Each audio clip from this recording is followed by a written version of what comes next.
গণভোট দিয়া কি হবে? গণভোট কি আগে হয় নাই? 1977 সালে 30শে মে গণভোট হয়েছে না? জিয়াউর রহমান সাহেব 19 দফা দাবিতে গণভোট করেছিলেন। প্রেসিডেন্ট জিয়াউর রহমানকে আমি দোয়া করি, একটা ভালো কাজ করে গেছে।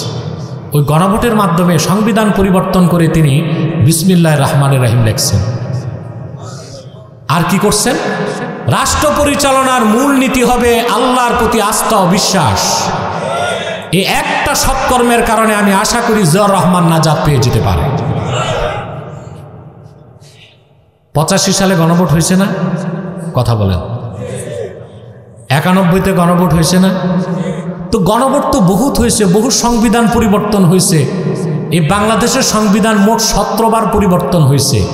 আবার গণভোট একটা হইল, সনদকে আমরা হালাল করলাম, গণভোট দিয়ে হালাল করতে হবে সনদ। তারপর সংবিধান বদলায়া আমরা রাষ্ট্র ঠিক করলাম। এমন কি গ্যারেন্টি আছে আরেকটা দল 2/3 আসনে বিজয়ী হয়ে সংসদে যে আবার সংবিধান পরিবর্তন করবে না? আছে গ্যারেন্টি? তো গণভোট করে লাভ কি? বরং এই গণভোটে সনদ যদি টিকে যায় তাহলে সংবিধানে আল্লাহর প্রতি আস্থা ও বিশ্বাস এই কথাটা বাদ যাবে। এখন বলেন এই গণভোট চাওয়া যায়? কথা বলেন। সনদে স্বাক্ষরের আগে কথাটা ছিল, স্বাক্ষরের পর এখন সনদে কথাটা নাই। গণভোটে যদি এটা পাশ হয় তা আগামী সংবিধান থেকে আল্লাহর প্রতি আস্থা ও বিশ্বাস এই কথাটা হয়তোবা রাখা যাবে না। মুসলিম হিসেবে তা মেনে নেওয়া যায়? এইভাবে রাষ্ট্র সংস্কার হবে না। ব্যক্তি ঠিক করেন, ব্যক্তি ঠিক, পরিবার ঠিক, পরিবারগুলো ঠিক, সমাজ ঠিক। সমাজ কত বড় জানেন? রাষ্ট্রবিজ্ঞানে বলা হয় society is great than state. রাষ্ট্র থেকে সমাজ বড়। আমরা যদি এই প্রজন্মকে ইসলামী সমাজ উপহার দিতে পারি, আগামীর বাংলাদেশ ইসলামের রাষ্ট্র হয়ে যাবে একদিন। আগে তো সমাজ ঠিক করতে হবে। সবাই ঈমান আনবেন গণতন্ত্রের উপর, ইসলামের আদর্শ বাদ দিবেন, লেবাসটা ইসলামের লাগাইবেন, দাড়ি টুপি ঠিক আছে, বাইরে ফিটফাট, ভিতরে সদরঘাট। ইসলামের আদর্শকে লালন করে না, তাইলে তো কাজ হবে না। প্রতিটা ব্যক্তিকে আপনি তাকওয়াবান বানান, আল্লাহর ভয় অন্তরে ঢুকায় দেন। যে ডিসি, যে এসপি, যে সচিব, যে মন্ত্রী আল্লাহকে ভয় পায়, সে কোনোদিন ফাইল ঠেকায়া কলমের খোঁচায় দুর্নীতি করতে পারে না, ঘুষ খেতে পারে না। আজ বাংলাদেশের সবচেয়ে বড় ক্রাইসিস হচ্ছে দুর্নীতি। আগে যারা ছিল গোশতগুলো খেয়ে হাড্ডি রেখে গেছে, এখন যারা তারা হাড্ডি চাটতেছে। এখন কি দুর্নীতি নাই? কথা বলেন। আছে? এখন হচ্ছে ডিজিটাল পদ্ধতিতে দুর্নীতি। আগে ঘুষের টাকা যেত বস্তায়, তারপরে যেত চেক বইতে, এখন যায় ক্রিপ্টো কারেন্সিতে।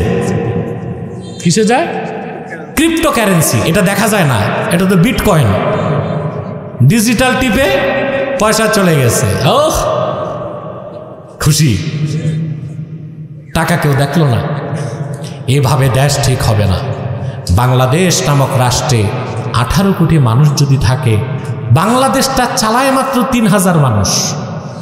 কত? এটা বুঝেন?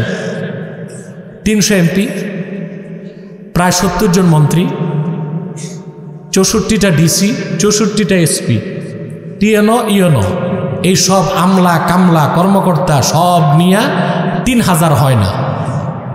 এই 3000 লোক দেশ চালায়। কথা বলেন।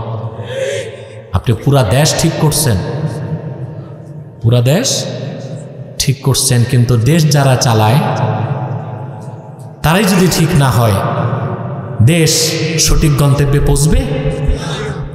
আপনি গাড়ি কিনছেন, গাড়ি খুব দামি, 1 কোটি টাকার গাড়ি, ফিটফাট, খুব সুন্দর, কিন্তু আপনার ড্রাইভার 1 বোতল ফ্যান্সিডিল খেয়ে সিটে বসছে।